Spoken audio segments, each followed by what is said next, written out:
আসসালামু প্রিয় শিক্ষার্থীরা, গত ক্লাসে আমি পরমাণু গঠন সম্পর্কিত একটি আলোচনা করেছিলাম। আশা করি তোমরা যদি পুরো আলোচনাটি মনোযোগ সহকারে দেখে থাকো তাহলে এই সংক্রান্ত আর কোনো কনফিউশন তোমাদের থাকার কথা নয়।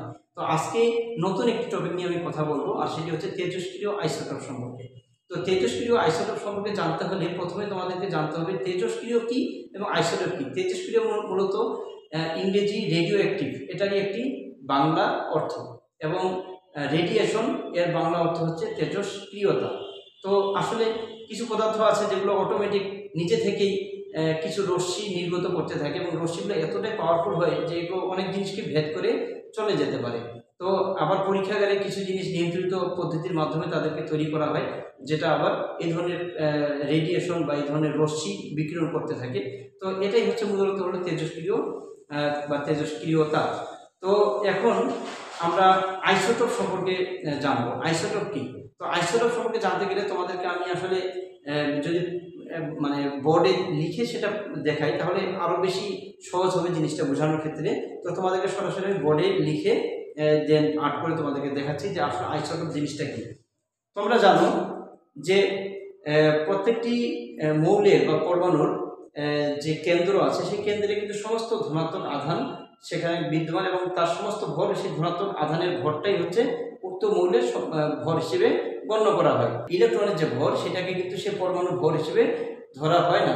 পরমাণু ভর মানেই হচ্ছে প্রোটন এবং নিউট্রন তথা নিউক্লিয়াসের যে ভর সেটাই হচ্ছে পরমাণু ভর। তাহলে আসি আমরা এটাকে একটু আর্ট করে তারপর দেখাই যে আসলে মানে তেজস্ক্রিয় আইসোটোপ জিনিসটা আসলে কি। তো তোমরা জানো যে এই যে হাইড্রোজেনের কেন্দ্রে আছে হচ্ছে নিউক্লিয়াস। এই যে নিউক্লিয়াসে প্রোটন এবং নিউট্রন থাকে, কিন্তু হাইড্রোজেনের ক্ষেত্রে দেখা গেছে যে তার প্রোটন যে সংখ্যা, তার প্রোটনের সংখ্যা হচ্ছে 1 এবং নিউট্রন এখানে নাই, অনুপস্থিত। সুতরাং নিউট্রন যদি অনুপস্থিত হয় সুতরাং নিউট্রনের জায়গায় আমাদের 0 আমরা লিখবো। সুতরাং এর মোট যে ভর আমরা পাবো, তা আমরা তো আগে বলেছি যে একটি পরমাণুর ভর বলতেই বোঝায় হচ্ছে তার যে নিউক্লিয়াস, ধনাত্মক আধান বিশিষ্ট যে নিউক্লিয়াস রয়েছে সেই নিউক্লিয়াসের যে মোট ভর প্রোটন এবং নিউট্রনের, সেই ভরটাই হচ্ছে উক্ত পরমাণুর ভর হিসেবে ধরা হয়। তো এখানে হাইড্রোজেনের ক্ষেত্রে আমরা জানি যে একটি ইলেকট্রন রয়েছে তার কক্ষপথে, প্রথম কক্ষপথে। তো এই ইলেকট্রনটি রয়েছে, আর এখানে কিন্তু নিউট্রন অনুপস্থিত। তো নিউট্রন, প্রোটন এবং নিউট্রনের যোগফল যেহেতু তার ভর হিসেবে গণ্য করা হয়, সুতরাং আমরা হাইড্রোজেনের ক্ষেত্রে পেলাম 1। এটা হচ্ছে হাইড্রোজেন।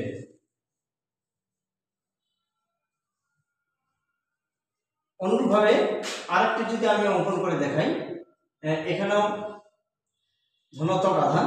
তো এটা হচ্ছে, এটাও হাইড্রোজেন, তবে হাইড্রোজেনের এই ক্ষেত্রে পার্থক্যটা হচ্ছে সেটারই এই একই মৌলেরই আরেকটি মৌল, যেখানে হচ্ছে নিউট্রনের পরিমাণ হচ্ছে 1। এখানে একটি নিউট্রন রয়েছে এবং এখানে তো একটি ইলেকট্রন থাকবে, ঋণাত্মক আধান বিশিষ্ট ইলেকট্রন।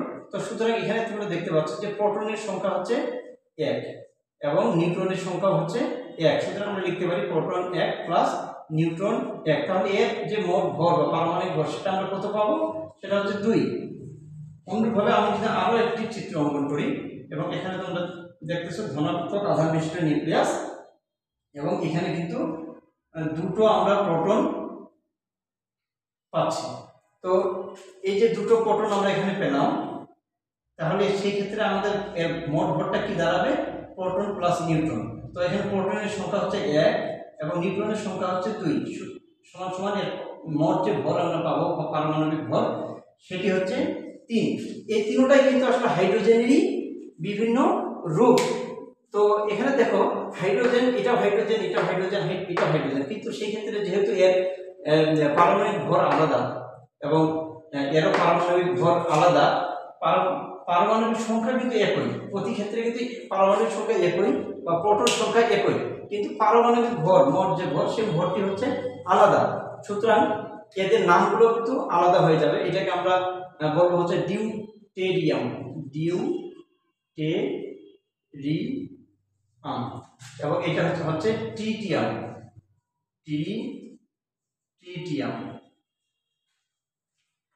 তাহলে দেখো যে একই পারমাণবিক সংখ্যা বিশিষ্ট ভিন্ন ভিন্ন ভরের যে মৌলগুলো আমরা পাচ্ছি সেগুলোকে আমরা একে অপরের আইসোটোপ বলছি।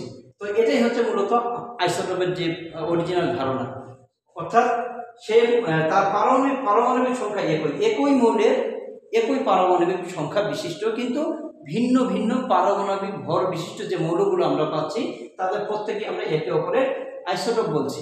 তাহলে আইসোটোপ সম্পর্কে যে ধারণা তোমাদের আশা করি সেটা একেবারেই ক্লিয়ার হয়ে গিয়েছে। তো এখন এই ধরনের যে ভিন্ন ভিন্ন ভর বিশিষ্ট যে আইসোটোপগুলো পাচ্ছি, এই আইসোটোপগুলোর মধ্যে কিছু কিছু আইসোটোপ আছে যেগুলো হচ্ছে তেজস্ক্রিয় রশ্মি বিকিরণ করতে থাকে, এইগুলোকে হচ্ছে তেজস্ক্রিয় আইসোটোপ বলা হয়।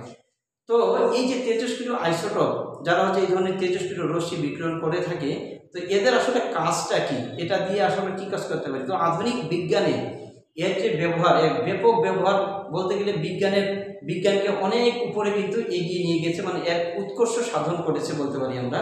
কারণ তোমরা যদি মানে দেখো তাহলে অবাক হয়ে যাবে যে বর্তমানে যে চিকিৎসা ব্যবস্থার উন্নতি সাধনের ক্ষেত্রে এই তেজস্ক্রিয় আইসোটোপের অনেকটাই ভূমিকা রয়েছে। আমরা যে আমাদের যে ব্লাড ভেসেলগুলো আছে, সে ব্লাড ভেসেলে যদি কোথাও যদি কোনো সমস্যা দেখা দেয় তাহলে কিন্তু ব্লাডের মাধ্যমে তেজস্ক্রিয় আইসোটোপ প্রেরণ করে সেটাকে নির্ণয় করা হয়ে থাকে যে এখানে আসলে কী ধরনের সমস্যা হয়েছে। শুধু তাই নয়, ক্যান্সার আক্রান্ত একটি কোষকে নির্ণয় করার ক্ষেত্রেও কিন্তু এই তেজস্ক্রিয় আইসোটোপের ব্যবহার হয়ে থাকে। এবং এই যে কি বলে ক্যান্সার আক্রান্ত সেই কোষটিকে আবার মেরে ফেলার জন্য, অর্থাৎ ক্যান্সারের ট্রিটমেন্ট হিসেবে কিন্তু যে রেডিওথেরাপি, এটা তোমরা শুনে থাকবে যে রেডিওথেরাপিতে কিন্তু এই তেজস্ক্রিয় আইসোটোপ ব্যবহার করা হয়ে থাকে। শুধু কি তাই, যদি আমরা কৃষিক্ষেত্রে বলি তাহলে কৃষিক্ষেত্রে দেখা গেছে যে কি বলে রোগবালাই নিয়ন্ত্রণের ক্ষেত্রে, রোগবালাই মানে কি উদ্ভিদের যে বিভিন্ন ধরনের পোকামাকড় বালাই আছে সেগুলোকে মেরে ফেলার জন্য, পোকামাকড়গুলোকে মেরে ফেলার জন্য কিন্তু এই তেজস্ক্রিয় রশ্মির মাধ্যমে প্রেরণ করে সেই পোকাগুলোকে নিয়ন্ত্রণ করা সম্ভব। এবং কি বলে তোমার একটি উদ্ভিদের গাছে মানে কোনো একটা পার্টিকুলার রাসায়নিক উপাদানের ঘাটতি রয়েছে, এটাকে নির্ণয় করার ক্ষেত্রেও কিন্তু এই তেজস্ক্রিয় আইসোটোপ ব্যবহার করা হয়। শুধু কি তাই, মনে করি যে খাদ্যদ্রব্য যদি আমরা প্রিজার্ভ করতে চাই, অনেকদিন ধরে রাখতে চাই, মানে পচনের হাত থেকে যদি রক্ষা করতে চাই, বিভিন্ন ফলমূল বা খাদ্য বস্তু যদি রক্ষা করতে চাই, সেক্ষেত্রে কিন্তু তেজস্ক্রিয় আইসোটোপ ব্যবহার করা হয়ে থাকে। কারণ তোমরা জানো যে ব্যাকটেরিয়ার আক্রমণের কারণে কিন্তু খাদ্যদ্রব্য পচে যায়। তো এই ব্যাকটেরিয়াগুলোকে আমরা যদি তেজস্ক্রিয় রশ্মির মাধ্যমে যদি মেরে ফেলি তাহলে দেখা গেছে সেই খাদ্যটা কিন্তু সহজে আর পচবে না। তো এইভাবে খাদ্যদ্রব্য সংরক্ষণ এবং ফলমূল এইসব সংরক্ষণের ক্ষেত্রে কিন্তু তেজস্ক্রিয় আইসোটোপের ব্যবহার করা হয়ে থাকে। এবং তোমরা আশ্চর্য হয়ে যাবে জেনে যে তোমরা অনেক সময় এই ধরনের খবর জেনে থাকবে যে 2 কোটি বছর আগে একটি মানে ফসিল পাওয়া গিয়েছে। তো আসলে যে 2 কোটি বছর এই বয়সটা আসলে নির্ধারণ করলো কিভাবে? তো এটাও কিন্তু করা হয় এই তেজস্ক্রিয় আইসোটোপের মাধ্যমে। কারণ একটি ফসিলের মধ্যে 2 ধরনের আইসোটোপ থাকে, একটা হচ্ছে স্থায়ী এবং একটা হচ্ছে অস্থায়ী। তো স্থায়ী আইসোটোপ এবং অস্থায়ী আইসোটোপ, অস্থায়ী যেটা আইসোটোপ সে কিন্তু ক্রমান্বয়ে রশ্মি বিকিরণ করতে করতে সে ক্ষয়প্রাপ্ত হয়।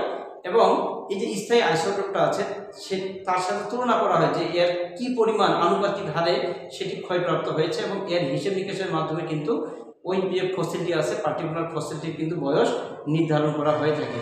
তো তোমরা দেখো যে আসলে তেজস্ক্রিয় আইসোটোপের কত রকমের ব্যবহার রয়েছে, মানে এর ব্যবহার বর্তমান আধুনিক যুগে যত সময় যাচ্ছে এর কিন্তু অনেক বহুবিধ কিন্তু ব্যবহার কিন্তু বৃদ্ধি পাচ্ছে। তো প্রিয় শিক্ষার্থীরা, আজকের যে আলোচনাটি, আজকের যে টপিকটি, সেই টপিকের উপরে যে আলোচনা সেটি কিন্তু আজকে এই পর্যন্তই ছিল। তো আমি পরবর্তীতে এই ধরনের আরও যে আলোচনাগুলো রয়েছে রসায়নের, সেই আলোচনাগুলো ক্রমান্বয়ে কি বলে গ্রুপটি রয়েছে, এই গ্রুপে আমি সেই আলোচনাগুলো ক্রমান্বয়ে পাবলিশ করতে থাকবো। আশা করি তোমরা প্রত্যেকটি আলোচনা মনোযোগ সহকারে দেখবে। আর তোমরা যদি মনোযোগ সহকারে আলোচনাগুলো দেখো, আশা করা যায় এই সংক্রান্ত কোনো জটিলতা তোমাদের আর থাকবে না। তো পরবর্তী আলোচনাটি দেখার আমন্ত্রণ জানিয়ে আজকের আলোচনাটি আমি এখানেই শেষ করছি। আসসালামু আলাইকুম।